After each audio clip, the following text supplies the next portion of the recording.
Olá, pessoal, tudo bem? Sejam bem-vindos a mais uma aula. Nesta aula, nós falaremos sobre o papel dos envolvidos, né? Os personagens que compõem a educação à distância. Falar principalmente sobre o papel do professor, o papel do aluno e o papel do tutor em educação à distância. Vamos lá? Bom, trazer aqui uma citação, uma frase que é comumente atribuída ao Albert Einstein, embora não se tenha certeza que de fato é dele, mas é uma frase bastante inspiradora que fala o seguinte: eu nunca ensino meus alunos, eu apenas tento fornecer as condições nas quais eles podem aprender. Isso faz muito sentido na educação à distância, a gente vai ver que faz muito sentido também quando a gente tenta aí, dizer quais são os papéis, né, de cada um desses personagens, né, tanto do professor, quanto do aluno, quanto do tutor na educação à distância, e perceber que, na verdade, o professor e o tutor eles vão ser meros instrumentos, né, meros colaboradores para que o estudante na educação à distância ele possa se desenvolver, possa aprender.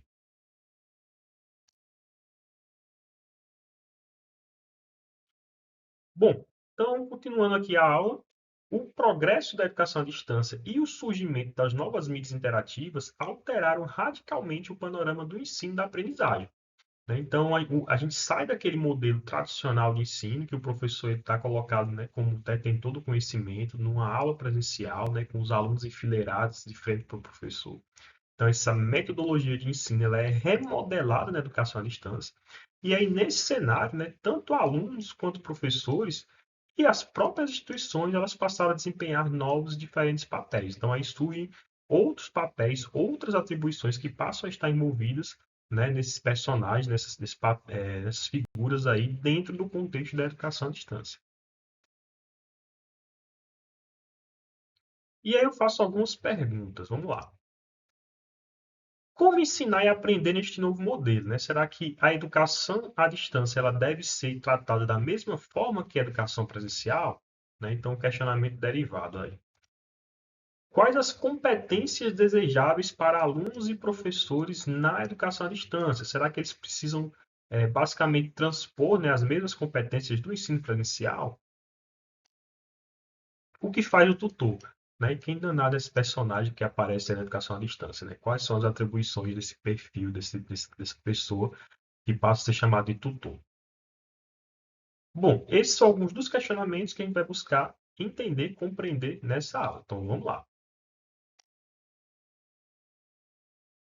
Então, o papel desenvolvido na EAD, vamos falar sobre o papel do aluno, o papel do professor e o papel do tutor na educação à distância. Começando então com o papel do aluno. Bom, podemos dizer que o desenvolvimento da EAD criou um novo tipo de personagem no cenário educacional, o aprendiz virtual, né? É um termo bem interessante, porque a gente tem que entender que na educação à distância, o aluno ele vai deixar de ser aluno, aquele aluno que vai aprender da mesma forma do ensino presencial. E aí o Maio e o Matar, eles trazem essa nomenclatura que eu acho bem bacana, né? O aprendiz virtual. E eles falam o seguinte: este novo estudante tem como principal característica o fato de não precisar estar fisicamente presente em um determinado ambiente para aprender, ou seja, ele não precisa mais se deslocar para aquela instituição de ensino, né, para aquele local onde está sendo oferecido o curso, para poder aprender. Ele vai poder aprender virtualmente através das tecnologias, né, da informação e comunicação.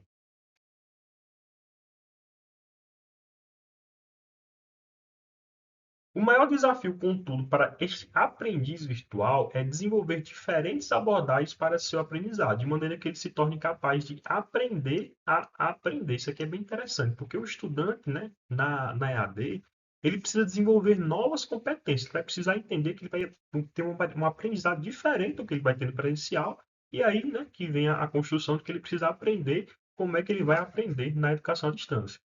O essencial não é se encher de conteúdo, e aí fica uma dica, né? Não é se encher de conhecimento, mas sim ter capacidade de pesquisar e avaliar fontes de informação e as transformar em conhecimento. Então não é sair lendo, sair, né, acumulando vários materiais, vários conteúdos. Não é isso que vai tornar o estudante eficaz na educação à distância, mas é saber pesquisar, é saber filtrar, é saber delimitar, né, saber compreender aquilo que vai ser relevante para o seu aprendizado e aí transformar aquilo em conhecimento.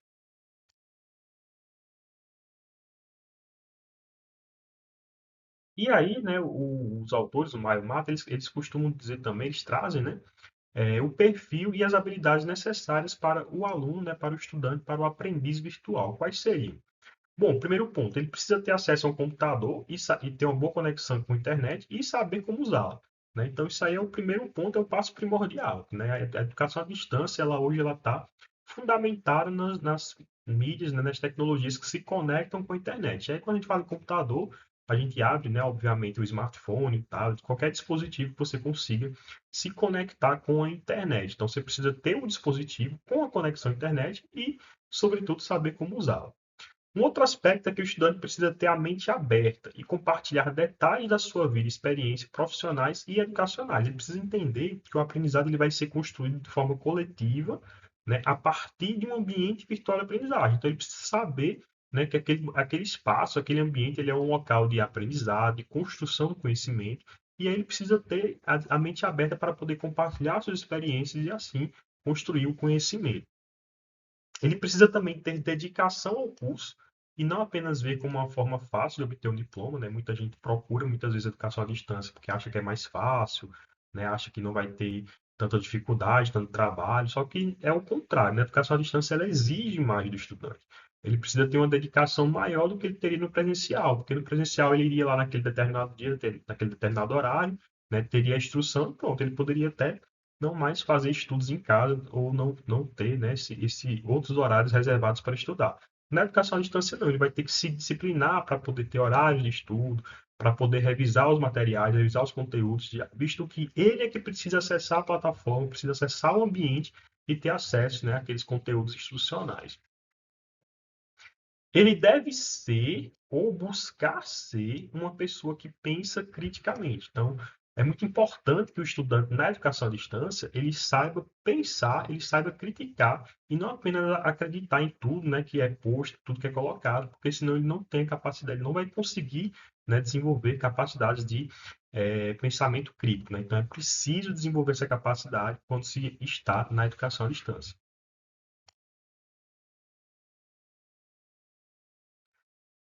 O aluno, né, o aprendiz virtual, ele também acredita que a educação de qualidade pode acontecer em qualquer lugar, em qualquer momento, né? Então ele precisa ter isso em mente, né, que ele não vai estar mais fisicamente em determinado local, mas isso não impede ele de aprender. Ele deve também ser autônomo e independente, né, estando disposto à autoaprendizagem. Essa daqui é uma das principais características do estudante virtual, né? Ele tem que estar disposto à autoaprendizagem, ou seja, ele não vai ficar dependendo de um professor, de um tutor, né, mandar uma mensagem, fazer uma cobrança. Não, ele precisa estar disposto a buscar, né, aquele conhecimento, aquele aprendizado. Ele deve ter capacidade de participar de grupos e aprender através da interação com os colegas virtuais, através de e-mails, chats, fóruns, etc. Então, às vezes é um ponto de muita dificuldade, né, para muitos estudantes, né? Porque como a educação à distância ela prega, né, que o estudante ele pode acessar em qualquer momento, qualquer local, né, aquele conteúdo, aquele material, muitas vezes o estudante tem dificuldade em interagir, né, dificuldade em participar em grupo, mas a gente precisa entender que o aprendizado coletivo ele é importante. Então ele tem que ter essa capacidade, tem que ver a possibilidade de também interagir, né, através dos fóruns, chats, e-mails com os colegas virtualmente. Uma outra característica bem interessante é a criatividade, né? Como a gente disse no início, o estudante ele vai ser instigado a aprender a aprender. E a criatividade pode ajudar muito nesse aspecto, né? Lembrando que criatividade não é um talento, algo inato que a pessoa nasce e uns têm, outros não têm. A criatividade é algo que você pode, ao longo da sua vida, desenvolver, né? E isso daí ajuda bastante em várias áreas, né? Principalmente aqui na educação à distância.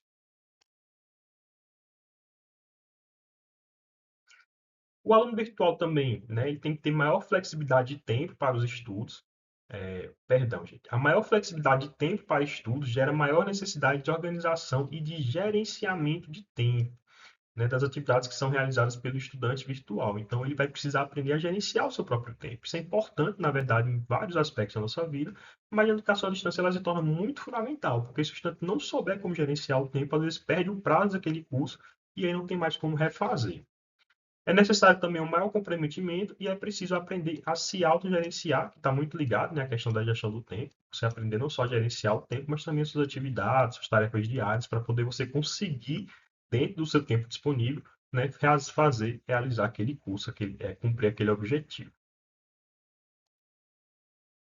Espero ter ficado claro aí o perfil, né, o papel, as atribuições que são desejáveis, né, para o estudante virtual. Passamos agora aí a análise para o professor. Bom, assim como o aluno, o professor também deve assumir novos papéis na educação à distância, tá? Não é só o aluno tem novas atribuições, novos papéis na EAD, não, né? Muitos professores eles chegam, inclusive, a temer que EAD decrete a extinção da figura do professor. E aí, mais recentemente, né, a própria inteligência artificial tem reforçado, né, tem ajudado a reforçar isso, de que talvez o professor venha a ser extinto, né, sendo aí substituído por executivos ou tutores, ou até mesmo como software inteligente, como a gente tem visto aí com a ascensão da IA. Contudo, a gente vai ver que não é bem assim, tá? Na verdade, é o contrário. O professor, a cada movimento que a gente percebe, né, isso não sou eu que estou dizendo, mas vários pesquisadores, né, eles reforçam isso. A cada movimento, a cada avanço que a gente percebe das tecnologias, a gente percebe que, na verdade, a figura do professor ganha mais relevância, ganha mais importância nesse contexto. E aí novas possibilidades de trabalho se abrem ao professor virtual, né, que poderá atuar tanto como tutor, como design de cursos, responsável pela tecnologia educacional, como instrutor, como responsável pelo planejamento geral do curso, entre outras possibilidades. Então, na verdade, o que acontece é que o professor ele passa a desempenhar vários outros papéis dentro daquele ambiente, né, dentro daquele espaço que é a educação à distância. E ele pode assumir diversos papéis. Então, assim, na verdade, o professor ele ganha mais prestígio mesmo na função de educador à distância, porque ele vai poder agora atuar em suas várias vertentes. Às vezes a pessoa tinha, né, o profissional tinha uma competência específica que na educação presencial ele não podia explorar, mas na educação à distância ele vai poder explorar, como por exemplo esse design de curso, né? Então é muito importante que, na verdade, os professores estejam atentos às possibilidades e às oportunidades, né, de abranger aí a sua área de atuação. Então, a EAD, na verdade, passa a ser inclusiva em relação ao universo de professores, uma vez que permite que professores dos mais remotos locais do mundo possam atuar sem limitação geográfica. Isso aqui é bem bacana, gente. E eu falo por experiência própria, né? Eu já fiz vários cursos à distância, né? Tanto cursos síncronos quanto cursos MOOC, né? Cursos autoinstrucionais que eu disponibilizei.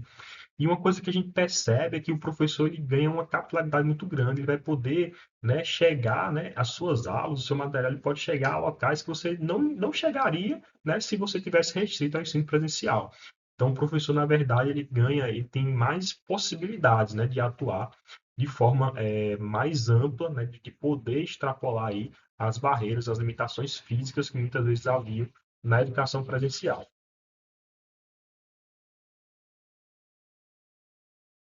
E aí, quais são, né, então, os papéis, né, quais são as características desse professor EAD? Né? Como elaborador e organizador de conteúdos, o professor deve desenvolver novas habilidades, isso aqui é fundamental, tá? Então, quando eu comecei a atuar com a educação à distância, né, na minha experiência, eu tive que estudar, tive que pesquisar, tive que desenvolver novas aptidões, né? Por exemplo, gravar um vídeo como esse é uma habilidade que o professor ele tem que ter na educação à distância. Focar em poucos conceitos por aula, então não adianta eu aqui gravar um vídeo, por exemplo, de uma hora e meia, 2 horas, que não vai funcionar, né? O professor tem que saber segmentar o conteúdo, gravar vídeos curtos, né, o mais breves possíveis, né, com poucos conteúdos para que aquele aluno possa, né, ter um aprendizado que seja contínuo, né? Ele não precisa ter uma aula com todos os conteúdos, né? Uma aula de 2, 3 horas com todos os conteúdos.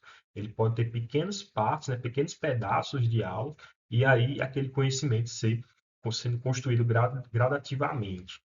Né? O professor ele também deve planejar o material considerando o tempo de estudo dos alunos. Então é importante, muitas vezes o professor reflete, vou fazer um curso aqui de 20 horas. Mas dentro dessas 20 horas, qual o tempo que o estudante vai necessitar para dedicar aos estudos daquele curso? Então não é 20 horas de vídeo, né? No começo muitos professores achavam, se é um curso de 20 horas, eu vou gravar 20 horas de vídeo aqui. Não, e o tempo que o estudante deve ter, né, para se dedicar? Isso tudo deve ser pensado, né, na hora do planejamento.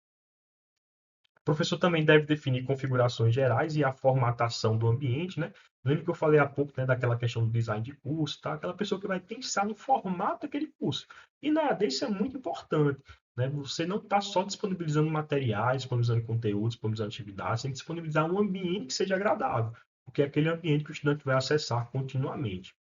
Ele também deve dominar recursos de multimídia, né? Como eu falei há pouco, aquela questão do vídeo, né? Do áudio e outras ferramentas. O professor ele precisa ter essa habilidade, ter essa aptidão para a utilização dessas ferramentas. E também selecionar material visual a ser utilizado nas aulas, né? Planejar sons e animações. Então, não é só texto, não é só conteúdo textual. O professor também precisa estar atento a outros tipos de mídias, né? Como planejar, como organizar esses materiais para que sejam utilizados também na educação à distância.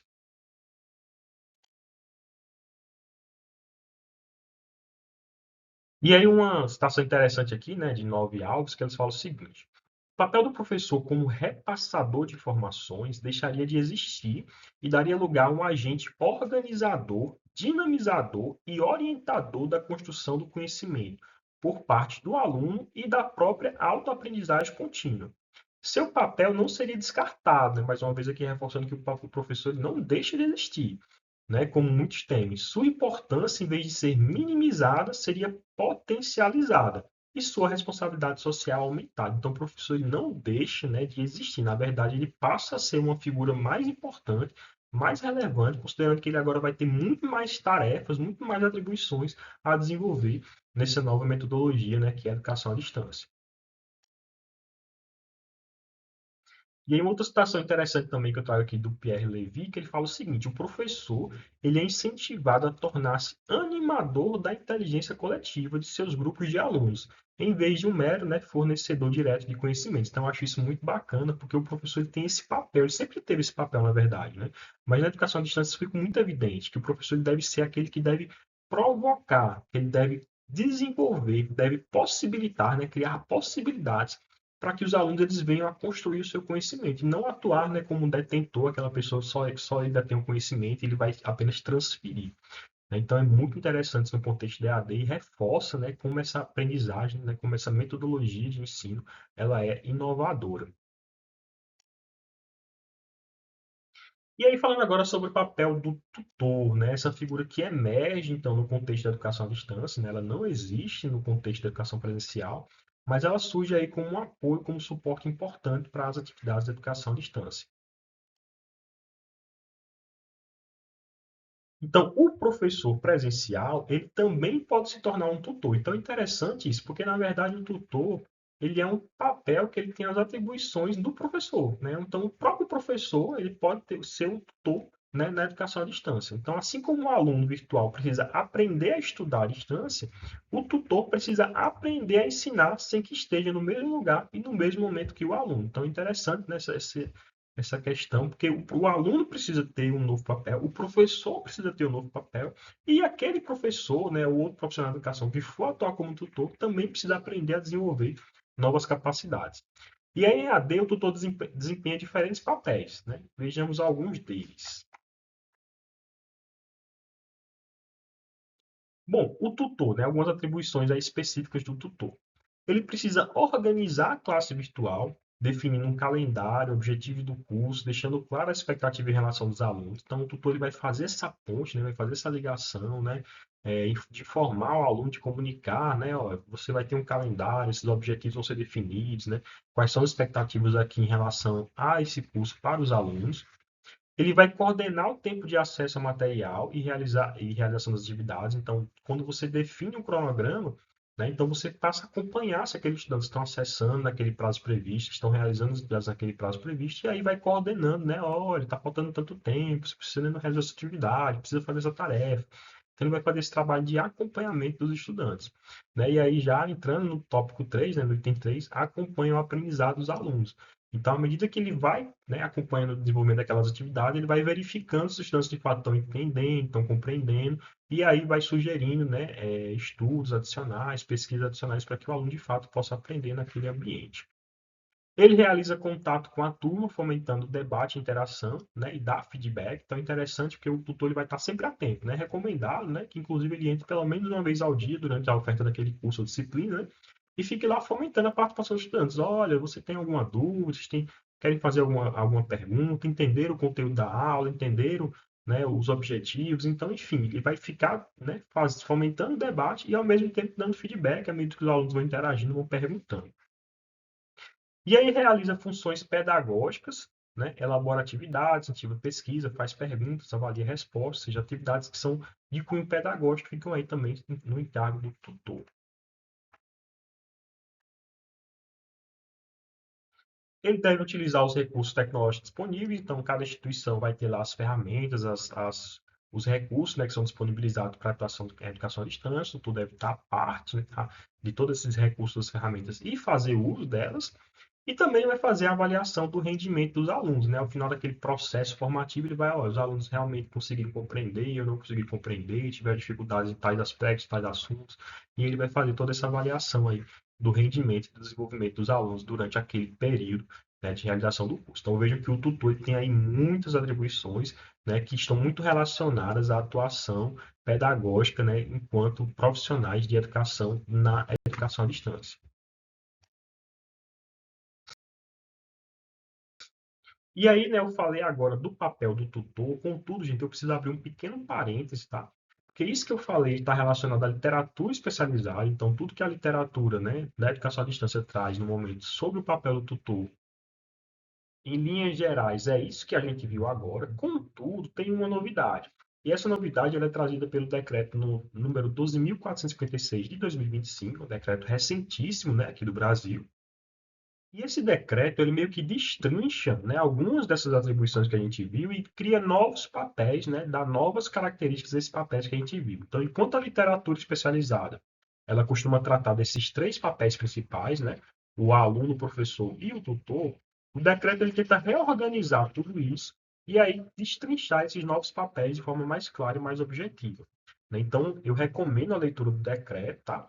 E aí ele dá nova configuração a esses papéis que a gente viu criando, né? Ele diz o seguinte, nos cursos à distância, né? Isso aí em específico para cursos do ensino superior, tá? Mas pode vir a ser aplicado, a gente não sabe ainda, mas pode vir a ser aplicados a outras modalidades de ensino, mas por enquanto no ensino superior, né? Ele diz que tem que ter um coordenador do curso, no mínimo um professor regente, no mínimo professores conteudistas que também podem atuar como professor regente, já que ele não diz, né, qual o mínimo, então pode ser mais de um, ou pode, né, nem ter, inclusive, já que o professor regente poderia, né, assumir aqui a atribuição do professor conteudista.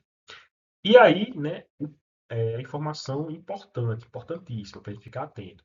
O mediador pedagógico, que é uma figura que é criada aqui exclusivamente a partir desse decreto, tá? E esse mediador pedagógico, ele substitui aqui o tutor. Na verdade, o que eu percebi é que o decreto ele divide, né? De um lado ele cria a figura do mediador pedagógico e do outro lado ele cria a figura do tutor, né? No qual o mediador pedagógico vai assumir todas aquelas atribuições pedagógicas que a gente viu quando estava falando do tutor. E o tutor, ele passa a ser uma pessoa que vai ter apenas, exclusivamente, funções administrativas. Então, de acordo com o decreto, aí, isso aqui é uma novidade. Então, de acordo com o decreto 12.456 de 2025, no Brasil, o tutor ele vai assumir apenas funções administrativas. E todas aquelas funções pedagógicas, né, de apoio ao docente que a gente viu, relacionadas à figura do tutor, elas passam a ser desenvolvidas pela figura do mediador pedagógico. E aí a gente vai ter também aqui no Brasil, gente, uma coisa, um documento, na verdade, que foi publicado aí pelo governo brasileiro, chamado Referenciais de Qualidade para a Educação à Distância. E nesses referenciais de qualidade, a gente tem aqui a discriminação de todas as atribuições de cada um desses perfis aqui que a gente viu no decreto. Então, esse documento eu vou disponibilizar para vocês, né, o link aí para vocês acessarem, para vocês poderem conhecer melhor como é que o governo pensou em organizar essas atribuições, tá bom? E aí, como eu falei, né, além daquele referencial de qualidade, tem mais alguns materiais complementares, né, que eu trago aqui para vocês. Além dos slides dessa aula, tá? Um vídeo do Núcleo de Educação à Distância da Unicentro, que ele fala sobre justamente, né, dar uma sintetizada naquilo que a gente viu hoje aqui, né, do papel do professor, do aluno, tutor. É um vídeo animado, né, esse vídeo aqui, então vale a pena aí para dar uma reforçada naquilo que a gente falou. Um texto falando de educação à distância, limites e possibilidades, que eu trouxe aí como referências dessa aula, e como eu falei, o referencial de qualidade de cursos à distância do MEC, né, que é um documento que traz, então, esses papéis, né, que são novos papéis, novas configurações dos papéis da educação à distância, regulamentados aí pelo governo brasileiro.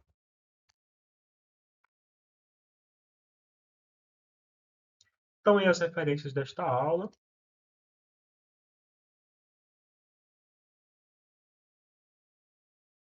Espero que tenham gostado, pessoal. Um grande abraço e até a próxima. Tchau, tchau.